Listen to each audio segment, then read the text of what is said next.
Evo kako zaraditi novce na jednoj glupoj okladi i teško da će netko pogoditi ovo i ne tražimo neku preciznost, treba reći otprilike, razmislim. Koliko otprilike je težak jedan prosječan oblak? Oblak, s neba se smije. Pitali smo ljude što misle o ovom, koliko otprilike je težak jedan običan kumulus. 500 kila. Kako ste došli do toga? Puta kvadracija, evo pogledaj, ovaj tamo ima 500 kila sigurno. 200 kila. A jedno 20 kilograma, kaj ja znam, neki manji oblak. Aha. Se to visi. Ali mislim da nisu u kilogramima.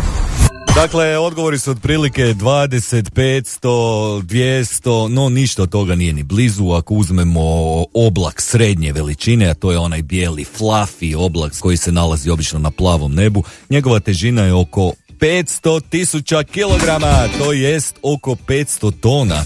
Takav prosječan oblak veliki je oko 1 kilometar kubični, dakle 1000 metara visok, 1000 metara širok, 1000 metara dubok, dakle približan je volumenu kocke od 1.000.000 kubičnih metara, a svaki kubični metar oblaka sadrži u prosjeku pola grama vode, što znači oko 500.000 kilograma, što je oko 100 prosječnih afričkih slonova.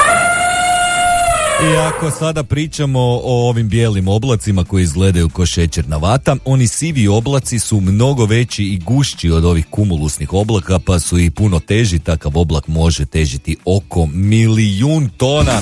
Svejedno im je gustoća dovoljno mala da plutaju, ali sjeti se koja ti težina visi nad glavom sljedeći put kada pogledaš oblak.